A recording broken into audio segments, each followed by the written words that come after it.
Please welcome on stage, ladies and gentlemen, Mr. Namit Malhotra is the founder and global CEO of Prime Focus Limited and DNEG. He's going to be in conversation with Ayesha Faridi once again.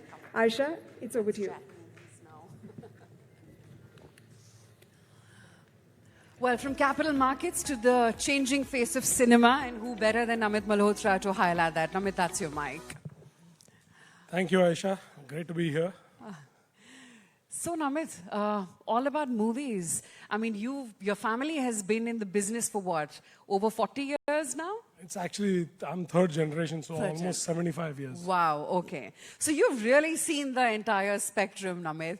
Tell me, what are the key things that you've seen or noticed in your journey, or rather your family's journey of 75 years, that has sort of stayed with you? What wins eventually? I think it's fair to say that, my grandfather, when he started, and he was a cinematographer, he shot one of the first color films in India in the 50s, brought color film technology, trained in London right after the partition. And so what we've seen from there to my father producing big movies like Shahenshah, which was my father's film with Mr. Bachchan. So what one has seen repeatedly... I think a huge round of applause for that.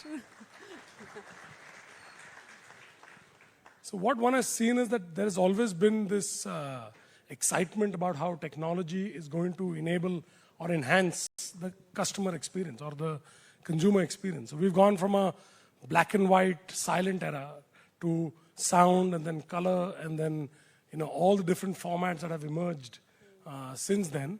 And it's almost like film came first and then did television and then other formats like VHS. And at every technological turn, everybody said that's the doom of cinema. Like now nobody's going to go to the cinema. You're going to see less and less people interested. But what has happened is that every step of technological advancement actually grew the industry manifold. So while VHS, was meant to be, you don't have to go to the theater, you can watch movies at home. Because more people had access to the movies on video cassettes, the excitement to watch it on the bigger screen became more interesting. So the doom of cinema has been spoken from the beginning of time, and I think at every turn the industry continues to get stronger. And I believe that we are yet again at another inflection point where there's a lot of chatter about how AI and new technologies are going to change the way movies will be made or how they will be consumed. But I feel ultimately it's about the job the filmmaker has is to excite and entice its viewer. And they're all about getting excited about the story, the emotion, and the characters. And technology is a tool in the hands of the director. So my view continues to remain pretty standard that technology is meant to be used as a tool and not a replacement of the medium. And that's where I see even AI being a very interesting tool in the hands of the filmmaker, I think, can only create a more engaging, more immersive experience, which is what the generations of today and the generations of tomorrow are going to want. Namit, as an avid movie viewer, I would say that eventually it's about the storytelling. While AI, technology, and all the innovation around it may enhance that storytelling and make the director or the producer's vision more impactful, but eventually it's the story that wins. Having said that, with all the disruption that you're seeing around AI and technology, firstly, to begin with, where has technology reached in the world? Because you're one of the few people who've actually taken India technology to the global stage. Where are we at when it comes to the movies and technology and AI? I think if you see that, post the onslaught of the streaming, platforms through the pandemic, I think quality has started to become even more discernible. Like if you think about the quality of the device in your hand, all the way to what you watch at home and what you're expecting to now watch on the biggest screen that you go and watch a movie at, the quality profile of that image, of that experience has gone up significantly. So technology is being challenged pretty significantly. I don't want to throw technical jargon here, but it's 4 times or 6 times more complicated to produce an image today than we were doing 10 years ago. So that's the qualitative enhancement that one has seen. On the other side, because there is such a wide optionality of what filmmakers have in terms of the right screen for the right type of content, there's a little bit of a recalibration that is happening in what do you want to watch in the cinema and what are you going to watch at home. I think that's the biggest shift, if you ask me, where the content industry is now starting to take a more closer look at saying, is this content exciting enough for me to ask my customer, the consumer, to leave everything in their life and come to the cinema and give me 3 hours of their life for this experience. And that, I think, is fundamentally where our industry is really finding that pivot. That how do we make sure that we can bring these people to the cinema versus when they can sit in the convenience of their, basically anywhere on a device and consume the same content. So tell me, you yourself at Prime Focus have been making so much technology advancement, and you've come up with something called Brahma AI. Tell me what it's all about, and how does it make this experience of movie watching on any device better? Sure. So it's less about, that's not more of a technical enhancement. Sure.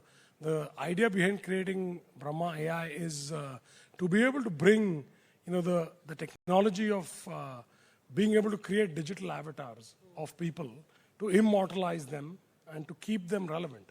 So for example, in the future or in the present today, we can basically have our digital avatar that can exist in the world until we like. And that to produce at the highest fidelity and quality is really the undertaking of Brahma. The core essence being that it has to be with a very strong ethics layer, because that is fundamentally at the heart of what we do. You have to make sure that creating a digital avatar is the simple way of saying that we will be able to immortalize people in the digital world, but it's at the end of the day from making sure that the consent is in place and that how it is being used and how it is being accessed is the entire control of that is what we've created to be in the hands of the person or the individual that is the ultimate owner of their own IP. So that sort of is really at the heart of a lot of innovation that we're driving. And I think soon enough there'll be a public presentation of what it is and how it is going to be accessible and how it's going to really make a difference in its various applications that go beyond, frankly, the movie industry and into various other sectors. The movie industry only gives us actually the stepping stone for creating the highest fidelity, the highest quality, so that the difference is not discernible. Fascinating. Given that immortality is something that mankind has always sort of, grappled with. But do you see mass-scale adoption of a Brahma AI kind of variant? So it's not designed necessarily for any and every average consumer. It's more of an enterprise solution. So we are looking to make sure that companies, businesses, places where you're using what I would call a faceless approach towards interacting with humanity. How do you make sure that you've got a technology solution that you feel like that level of trust and confidence is being established? And therefore the applications are more enterprise-led and less at the consumer B2C-led. And how do you take it to the movies? So in the movies, it's got various applications. In fact, we had done a film at the very start. It is a film called Here for Tom Hanks, who was brought back to his screen age of 25. And if you see the image, it's impossible to tell the difference of Tom Hanks when he was 25 and now when he's much older. And that is sort of the power of the tech. And it's to me, the future of being able to bring all our stars from the yesteryears back and have them continue to be immortal, because there's so much love and likeness for them. These are great opportunities to be able to bring and leverage their stardom that goes beyond them for the benefit of their families and trusts and how that can work.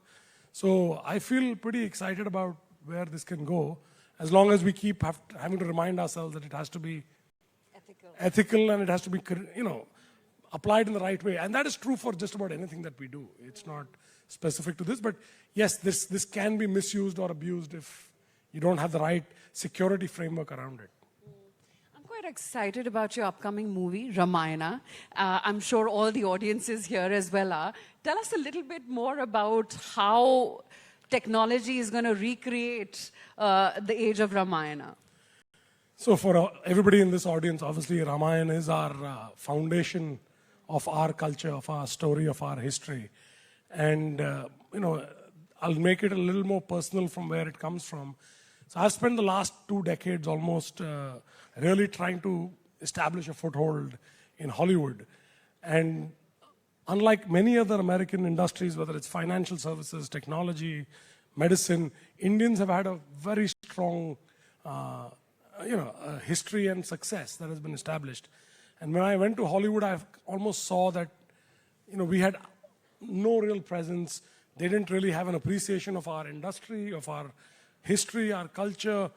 And through that journey of my own personal journey, it kept frustrating me that we were seen from a lens of being this, emerging country, whether it was a slumdog millionaire or we were under the colonial rule. We were always the victim. And that really troubled me to a large extent. And I was like, we got to bring something that shows who we are, where we come from, our culture, the richness of our history in a way that the world has never seen before. And that really became the genesis for why the Ramayana, I think, is the perfect part of our history that can be presented and shown to the world with pride. Because we have everything that the biggest Hollywood spectacles have. And one has made sure that we mount it at a scale, at a budget, in terms of its technological engagement and visual scale that is second to none. I think people here should feel tremendous pride that we will be we are making what I would call in 2026 one of the largest films as an independently financed film in the world, from anywhere in the world. And I think that is the conviction that is singly being driven by this enthusiasm of how do we put India at a level that the world sees us for what we are and not through the lens of events and incidents that have colored, whatever misgivings there may have been. So I'm very enthused about what I feel we're going to be able to showcase to not only everybody in India, but to the whole world. But has the perception changed in the last 5 odd years as opposed to what it was 15 years back? I think in the last 10 years, since 2014, I would say that, since Prime Minister Modi really took charge, I think one of the things he did very specifically in really uplifting our profile in the West, and that has really helped put us at a point today where we are not looked upon in the same way we were 2 decades ago when I started. But I still think there's a lot more distance to travel. And I feel like, I personally represent an industry that has over 100 years of history and legacy. And we've never really been able to make a mark on that side. And this is where I feel it could be our moment to really put ourselves out there and, really do the best we can. And it's such a beautiful thing that you belong to an industry which has such an easy way to take India to the globe. I mean, go anywhere in the world, you'll file in Indian, and when you find an Indian, there will be a, Indian movies connect for sure. Sure. And that is something that I felt, like I said, in spite of that, it's not happened. And there must be a reason that in 100 years, if it's not happened, there must be something more than what meets the eye. And that I've discovered that. Obviously, that journey has not been easy, and I fight that fight every day, as Mr. Kela very elegantly put, that the Indian entrepreneurial spirit is raging, so it doesn't know the word give up, and we are relentless in that pursuit. Okay, Namit, great. Thank you so much for your time, and here's to the movies. Thank you. Thank you.